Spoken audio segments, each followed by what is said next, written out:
वेङ्कटेशो वासुदेवः प्रद्युम्नो मितविक्रमः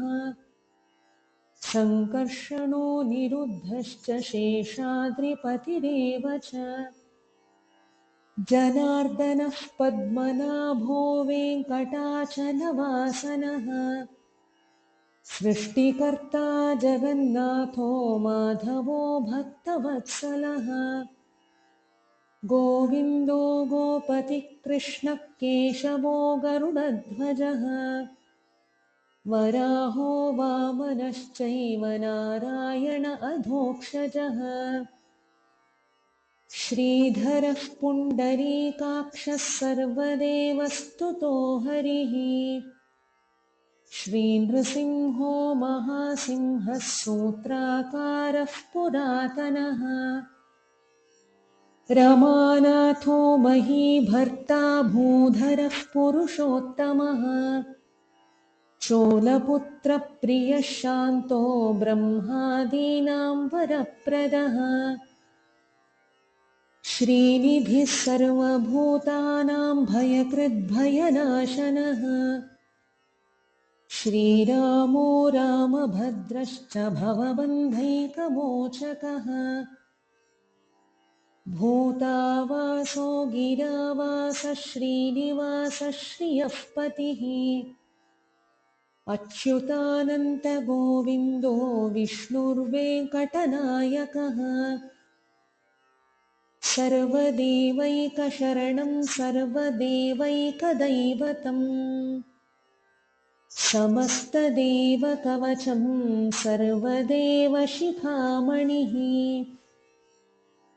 इतीदं कीर्तितं यस्य विष्णोरमिततेजसः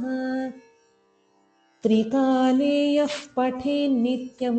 पापं तस्य न विद्यते राजद्वारे पठेद्घोरे सङ्ग्रामे रिपुसङ्कटे भूतसर्पपिशाचादिभयं नास्ति कदाचन अपुत्रो लभते पुत्रान् निर्धनो धनवान् भवेत् रोगार्तो मुच्यते रोगात् बद्धो मुच्येत बन्धनात् यद्यदिष्टतमं लोके तत्तत् प्राप्नोत्यसंशयः ऐश्वर्यं राजसन्मानं भुक्तिमुक्तिफलप्रदम् विष्णोर्लोकैकसोपानं सर्वदुःखैकनाशनम् सर्वैश्वर्यप्रदं नृणां सर्वमङ्गलकारकम् मायावी परमानन्दं त्यक्त्वा वैकुण्ठमुत्तमम् स्वामी पुष्करिणीतीरे रमया सह मोदते कल्याणाद्भुतगात्राय कामितार्थप्रदायिने श्रीमद्वेङ्कटनाथाय श्रीनिवासाय ते नमः। वेङ्कटाद्रिसमं स्थानं ब्रह्माण्डे नास्ति किञ्चन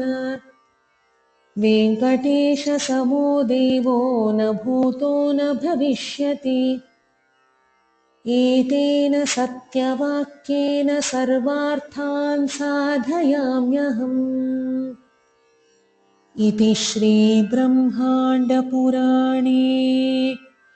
ब्रह्मनारदसंवादे श्रीवेङ्कटेशस्तोत्रम् सम्पूर्णम्। श्रीकृष्णार्पणमस्तु।